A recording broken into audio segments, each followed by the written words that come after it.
Welcome to Tandri Channel. Let's learn together.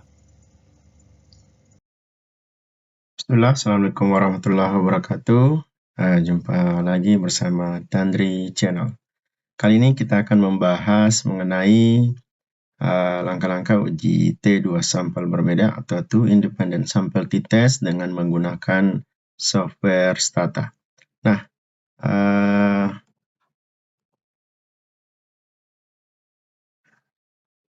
sebelum kita masuk ke aplikasi Stata, terlebih dahulu saya jelaskan mengenai uji T2 sampel berbeda. Nah, uji T2 sampel berbeda ini digunakan untuk mengetahui perbedaan rata-rata dari dua populasi atau dua kelompok data yang berbeda. Nah, dalam penelitian biasanya kita ingin menguji atau membandingkan rata-rata dari dua kelompok sampel. Misalnya membandingkan pada penelitian pendidikan, misalnya kita ingin membandingkan rata-rata data antara kelas eksperimen atau kelompok eksperimen dengan kelompok kontrol. Nah, jika hanya ada dua yang dibandingkan, dua kelompok, maka kita bisa menggunakan uji T2 sampel berbeda. Nah, dengan ketentuan kita perlu menguji normalitas data dari data kedua kelompok. Nah, jika data tidak memenuhi asumsi distribusi normal, maka statistik parametrik dapat digunakan, seperti uji Mann-Whitney-U, Kolmogorov-Smirnov-Z, Moses Extreme Reaction, atau uji Waltz. Jika data memenuhi distribusi normal, selanjutnya dilakukan pengujian homogenitas varians data. Nah,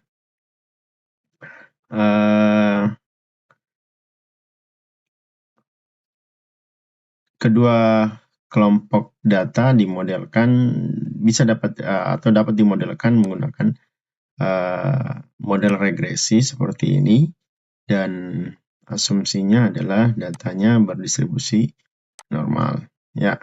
Nah, untuk jika data berdistribusi normal dan varians kedua data kelompok homogen, maka rumus yang digunakan itu seperti ini, kita hitungnya, ya,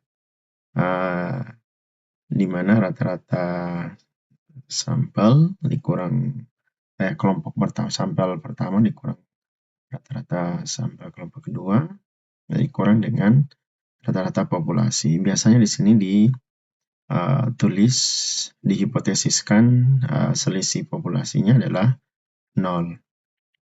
Nah, kemudian jika data normal tetapi tidak homogen, maka rumusnya seperti ini. Ya.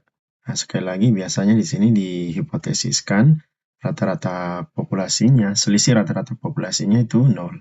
Sehingga beberapa rumus, beberapa referensi menuliskan T hitungnya itu cukup X1, X bar 1 kurang X bar 2 per akar dari simpangan baku 1 kuadrat atau varians 1 per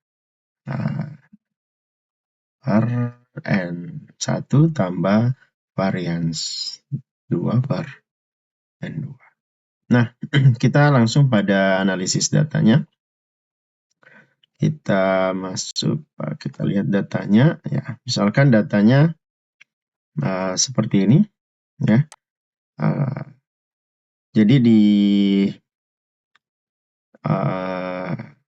Stata itu ada dua cara menganalisis. Ya, kita bisa memasukkan satu-satu nilai dari kelompok kelas, ataupun kita bisa susun satu kali kita gabung datanya seperti ini. Yang ini juga yang membedakan dengan SPSS. Pada SPSS itu hanya bisa kita lakukan pengujian ketika setelah menggabung datanya seperti ini. Ya, kita susun menjadi data kelas pertama, kelas kedua. Namun pada Stata kita bisa menggunakan cara terpisah seperti ini, ataupun langsung menggabung datanya. Kita coba menggunakan cara yang pertama. Kita copy datanya ke Stata. Kita buka Statanya, kemudian klik Data Editor. Kita paste di sini untuk kelompok. Untuk data kelompok atau kelas pertama. Kelas pertama, kelas konvensional, kemudian kelas X atau kelas kontrol. Kemudian kelas kedua, kelas eksperimen, kita copy lagi. Nah, kita ganti variabelnya.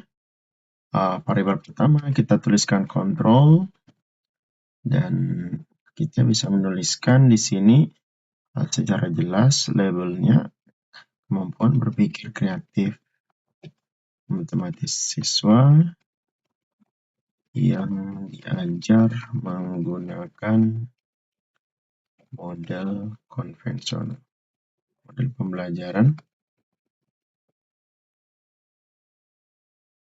konvensional.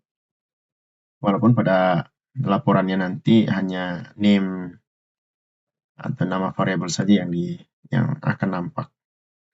Kita tuliskan saja, kemudian di sini kita tuliskan eksperimen sebagai kelas eksperimen. Nah, ini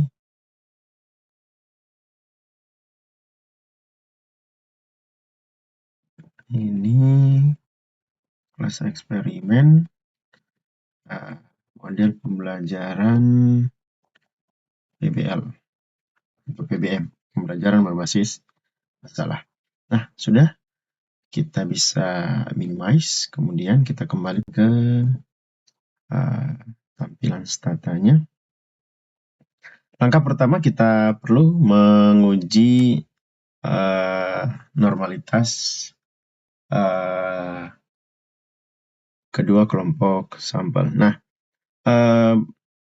kebanyakan referensi itu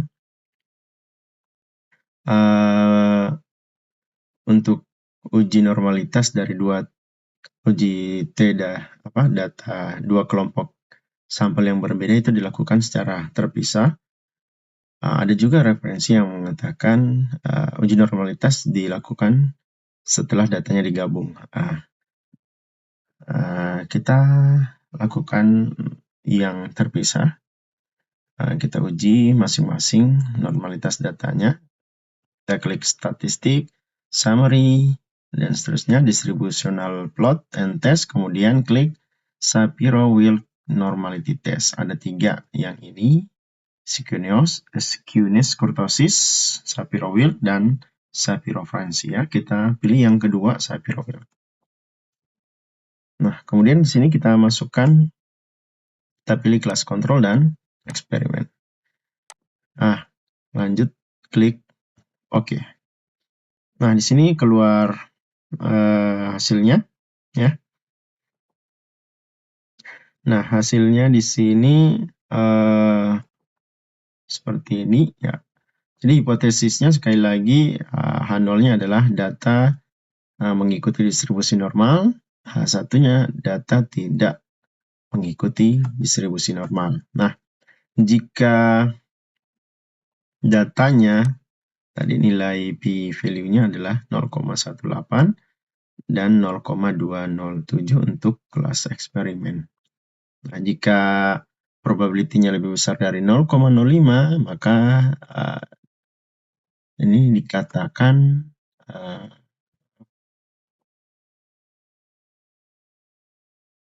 maka data dikatakan telah mengikuti distribusi normal atau prima H0. Ya. Di sini kita lihat datanya sudah lebih besar dari alfa 0,05. Sehingga selanjutnya kita bisa melakukan uji asumsi kedua, yaitu uji homogenitas varians kedua kelompok sampel. Nah, kita pilih statistik summary, kemudian classical test of hypothesis, kemudian kita klik variance comparison test. Ya. Di sini ada tiga. Nah, tapi yang kita pilih adalah to sample, kemudian ada to sample using group dan to sample using variable. Nah, kita pilih yang to sample using variable karena variabelnya tadi kita pisah antara kelas eksperimen dan kontrol. Ketika digabung, kita pilih yang kedua. Nah, karena kita pisah, kita pilih yang ketiga, to sample using variable. Nah, kita pilih yang pertama eksperimen, yang kedua kontrol. Dibalik juga tidak masalah, tapi kita patenkan untuk yang pertama eksperimen. Di sini kita bisa pilih kontrol juga, kemudian di sini eksperimen tidak jadi masalah. Kita pilih eksperimen kontrol, kemudian klik OK. Nah, untuk uji homogenitas, kita cukup melihat uji dua pihaknya atau uji dua arahnya ya. Uji dua pihak.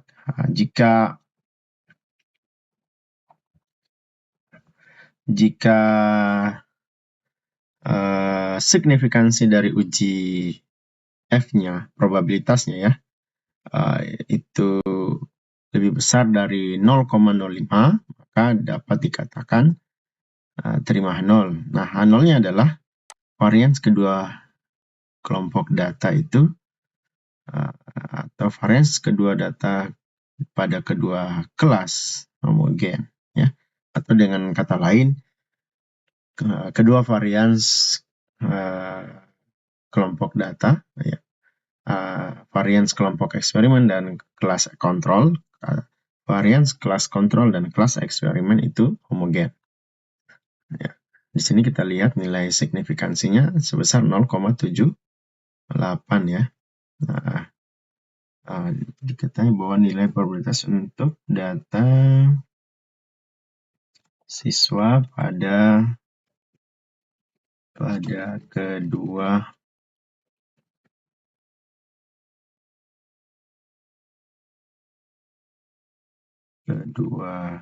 kelompok, kedua kelas ya, sebesar 0,7879. Nah, diganti tadi, maka dapat dikatakan bahwa atau dengan kata lain variansnya homogen. Nah, ketika datanya homogen dan variansnya datanya normal dan varians kedua datanya homogen, maka uji T yang dilakukan sekali lagi adalah uji T yang pertama tadi, yang ini ya. Jadi yang digunakan adalah standar atau varians gabungan atau standar deviasi gabungan untuk rumusnya. Sedangkan kalau tidak homogen yang digunakan masing-masing dari variansnya. Nah, karena dia homogen, kita lanjut pada uji T 2 sampel berbeda atau 2 independent sample t-test. Ya. Nah, untuk langkah-langkahnya, kita masuk lagi ke stata. Kita klik statistik, kemudian summary, kemudian classical test of hypothesis, sama seperti varians tadi. Kita pilih yang paling atas, t-test atau mean comparison test. Uji T perbandingan rata-rata atau mean. Kita klik. Nah, sekali lagi kita pilih yang to using sample variable karena kita telah, jadi ada dua pilihan. Berbeda dengan SPSS yang hanya ada satu pilihan ya. Di SPSS menggunakan to sample using group. Kita perlu mendefinisikan grupnya. Tapi datanya disusun sekaligus atau secara keseluruhan. Namun untuk to sample using variable kita memisahkan datanya yang kelompok eksperimen dan kontrol. Nah, dalam hal ini kita pilih yang ketiga. Kemudian di sini kita sekali lagi kita pilih eksperimen, kemudian second variabelnya klik control. Nah, di sini ada pilihan lagi ya. Jika tadi hasil pengujian variansnya itu diketahui variansnya tidak homogen atau unequal variance, maka kita perlu mencentang pilihan ini, unequal variance. Ya. Kemudian klik OK. Tetapi data kita tadi telah memenuhi asumsi normalitas dan homogenitas varians kedua kelompok data, sehingga ini kita tidak perlu centang. Kemudian langsung saja kita klik OK. Nah, outputnya telah keluar. Di sini ada uji pihak kiri, ada uji dua pihak, dan uji satu pihak. Nah, kita bisa menggunakan uji satu pihak kiri, pihak kanan, atau uji dua pihak. Itu tergantung dari, sekali lagi, tiga hal, yaitu kajian teori dari variabel yang kita analisis, kemudian penelitian yang relevan, dan kerangka berpikir. Dalam hal ini, misalkan kita memilih uji dua pihak, ya, maka hipotesisnya seperti ini. Tidak terdapat perbedaan kemampuan berpikir kreatif matematis antara siswa yang diajar dengan menggunakan model pembelajaran berbasis masalah dengan siswa yang diajar dengan menggunakan model konvensional. Jadi sama, tidak sama, H1-nya berbeda berarti, ya. Terdapat perbedaan. Ini tidak terdapat perbedaan. Bedanya di situ saja. Atau kalau kita melihat, jadi hipotesis statistiknya ini, kita bisa melihat di sini sama, ya. Yang diajar dengan PBM dan konvensional sama, atau selisihnya, perbedaan rata-ratanya itu 0. Jadi kalau selisihnya itu 0 berarti kan tidak ada perbedaan. Kalau selisihnya tidak sama dengan 0 berarti ada perbedaan. Nah, di sini kita lihat, jadi H0-nya di sini yang didefinisikan adalah H0-nya difference, atau selisih min. Selisih min-nya sama dengan 0. Ini tadi yang kita definisikan di hipotesis statistik. Ya, selisih, jadi H0-nya itu selisih min-nya 0. Artinya tidak ada perbedaan antar kedua kelompok atau kedua kelas. Nah, alternatifnya itu tidak sama dengan 0, artinya berbeda. Nah, dari sini kita lihat bahwa nilai probabilitasnya sebesar 0,0039. Ini lebih kecil dari alfa 0,05, sehingga dapat kita katakan tolak H0. Ya. Dengan menolak H0 berarti H1 kita terima. Artinya bahwa ada perbedaan antara kemampuan berpikir kreatif matematis siswa yang diajar dengan menggunakan model pembelajaran berbasis masalah dengan siswa yang diajar menggunakan model konvensional, pembelajaran konvensional, ya. Nah, bagaimana dengan uji satu pihak? Nah, kita ambil uji pihak kanan. Secara teori, kita definisikan bahwa kita konsepkan bahwa PBM itu lebih baik daripada model konvensional. Nah, atau selisihnya itu lebih besar dari 0. Nah, sehingga kita katakan PBM lebih baik daripada konvensional. Itu hipotesis alternatif kita. Nah, untuk mengujinya kita lihat probabilitas yang berada di sebelah kanan, ya. Nah, dari output analisis ini, sebelah kanan. Nah, kita lihat nilai probabilitasnya itu 0,0020. Ini juga lebih kecil dari alfa. Ya, lebih kecil dari 0,0020. Sorry, kelebihan halnya di sini. Ya, maka dapat dikatakan bahwa tolak H0 atau kemampuan berpikir kreatif siswa yang diajar dengan model pembelajaran ya, berbasis masalah lebih baik dibanding dengan siswa yang diajar dengan model pembelajaran konvensional. Ya. Jadi ada kata lebih baik. Kalau kita ambil uji pihak kiri berarti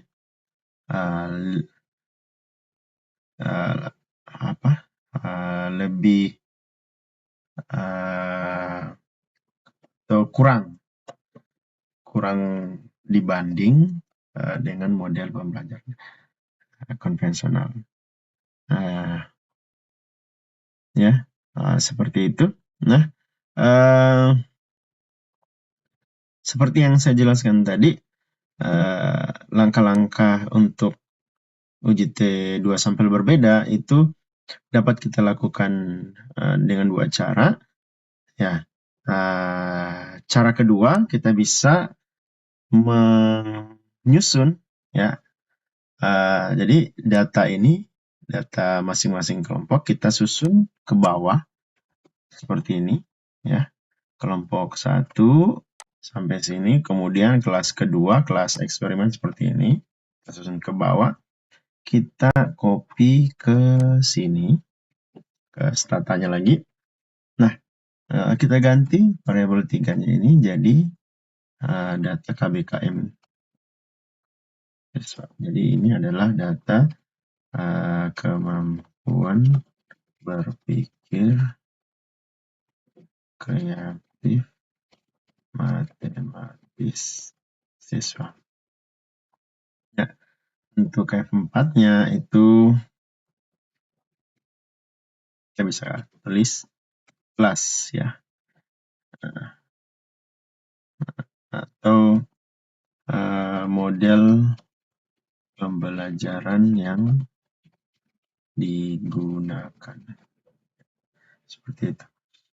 Nah, kita coba cara kedua. Nah, cara kedua ini mirip dengan cara yang dilakukan pada SPSS dengan menyusun datanya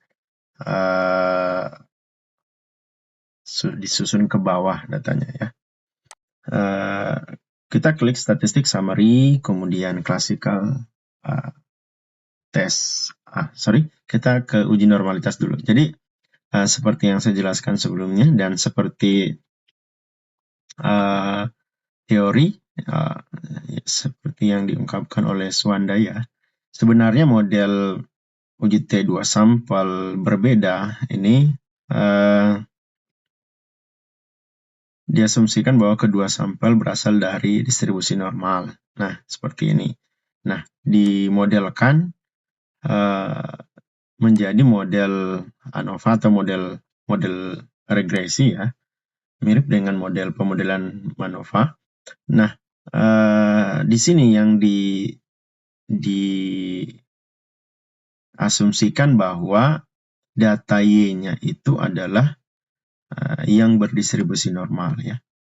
Sehingga berdasarkan penafsiran ini kita bisa mengatakan bahwa yang diuji normalitasnya adalah keseluruhan data yang telah digabung tadi. Jadi, namun sekali lagi referensi yang paling banyak digunakan adalah kita menguji masing-masing variabelnya, masing-masing kelompok sampel. Ya. Nah, kita coba dengan menggunakan pendapat yang kedua, yaitu kita menggabung datanya dan menguji normalitasnya. Kita klik Shapiro-Wilk Normality Test. Nah, di sini kita ganti, kita hapus, kemudian kita ganti menjadi KBKM datanya tadi, kita klik OK. Nah, di sini terlihat bahwa nilai probabilitasnya juga lebih besar dari alfa 0,5, ya, lebih besar dari 0,05. Ya, lebih besar dari 0,05. Sehingga dapat dikatakan bahwa data mengikuti distribusi normal. Nah, selanjutnya kita uji juga kesamaan variansnya ya, atau homogenitas variansnya. Kita klik lagi variance comparison test ya. Sama seperti tadi, namun bedanya tadi kita pilih to sample using variable karena datanya sudah kita susun dari data kelompok pertama dan kedua. Nah, di sini kita ganti menjadi to sample using group. Ya. Kemudian di sini kita pilih ke KBKM datanya. Kemudian di sini kita klik kelompoknya atau grupnya, yaitu kelas. Kita klik OK. Nah, hasilnya sama dengan hasil uji hasil homogenitas yang pertama tadi di atas 0,7879 ya, yang ini 0,7879 ya. Nah, saya perlihatkan lagi awardnya. Nah, hasilnya sama dengan uji homogenitas pertama. Nah, sehingga dapat dikatakan ya varians kedua kelompok homogen. Nah, selanjutnya kita melakukan analisis uji T dua sampel berbeda. Kita masuk classical test lagi, kemudian t-test mean comparison. Sama dengan uji variance tadi, kita pilih yang to sample using group karena datanya sudah digabung. Kita pilih KBKM, grupnya kita pilih kelas. Unequal variance tidak perlu dicentang karena asumsi variansnya telah terpenuhi. Jadi jika datanya tidak memenuhi asumsi normalitas, maka langsung menuju ke statistika non-parametrik. Jadi analisisnya langsung menggunakan statistika non-parametrik. Uji U atau uji Kolmogorov-Smirnov Z bisa digunakan. Namun jika normalitas terpenuhi, kita perlu menguji homogenitasnya lagi. Nah, akan ada dua alternatif jika homogen dan tidak homogen. Namun pada intinya kalau dia normal tetap lanjut ke parametrik, apakah dia homogen atau tidak homogen ya. Jadi jika dia tidak homogen tetap lanjut menggunakan uji T, namun rumus uji T yang digunakan akan berbeda. Nah, dalam hal ini tadi kasusnya variansnya telah homogen. Nah, kita klik OK. Nah, hasilnya sama dengan hasil yang pertama tadi 0,0039 untuk uji dua pihak ya, yang ini. Ya. Ini uji dua pihak dan ini uji satu pihak ya. Oh, sorry, belum masukkan ya. Coba kita cek kembali klasikal, kemudian yes. Oh ya, sudah. Oke. Ya. Nah, di sini agak berbeda ya uji T1 karena urutan kelompoknya yang berbeda. Tadi urutan kelompoknya di sini nih eksperimen yang di atas, sehingga uji satu pihaknya itu eksperimen kurang kontrol nih. Sedangkan di sini eksperimennya di bawah, min eksperimennya di bawah, sehingga uji satu pihaknya itu menggunakan uji pihak kiri ya. Artinya kita menduga bahwa rata-rata kelas konvensional itu kurang dari kontrol atau selisihnya itu negatif atau di bawah 0, selisihnya negatif atau di bawah 0. Jadi ini akan sama dengan uji pihak kanan yang di atas ketika difference-nya berbeda, ya, selisihnya berbeda. Nah, untuk lebih simpelnya, saya sarankan untuk menggunakan cara yang pertama, karena di cara kedua kita tidak bisa mendefinisikan apa itu grup 1, apa itu grup 2. Ya. Eksperimen kontrol tadi kita tidak bisa tentukan di sini dengan cara kedua, karena di sini tidak ada berbeda dengan di SPSS. Di label itu kita bisa tentukan yang mana yang eksperimen, 1 untuk kontrol misalkan, 2 untuk eksperimen. Ya. Tapi pada intinya hasilnya tetap akan sama. Ya. Ini mean difference-nya atau perbedaan mean-nya, ya, di yang diuji, ya, seperti ini. Ini X bar 1 kurang X bar 2 itu adalah mean difference-nya atau perbedaan mean. Nah, hasil ini akan sama juga dengan hasil yang dikeluarkan oleh SPSS, ya. Sini.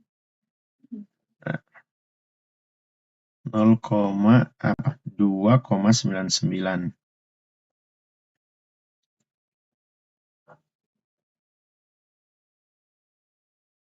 UJT-nya nih. UJT-nya 2,99. Nah, ini karena dia negatif karena min-nya tadi dibalik. Ya, ini kontrol kurang eksperimen. Kalau kita lihat yang eksperimen kurang kontrol tadi yang di atas nih, UJT-nya 2,9944. Ya, sama dengan yang dikeluarkan oleh SPSS 2,994. Nah, untuk signifikansinya di SPSS hanya mengeluarkan yang uji dua pihak, ya, yaitu 0,0039 atau 0,004. Ini dia 0,00 pembulatan. Ya, itulah tadi tutorial mengenai UJT 2 sampel berbeda menggunakan aplikasi Stata. Semoga dapat bermanfaat. Sekian, Assalamualaikum warahmatullahi wabarakatuh.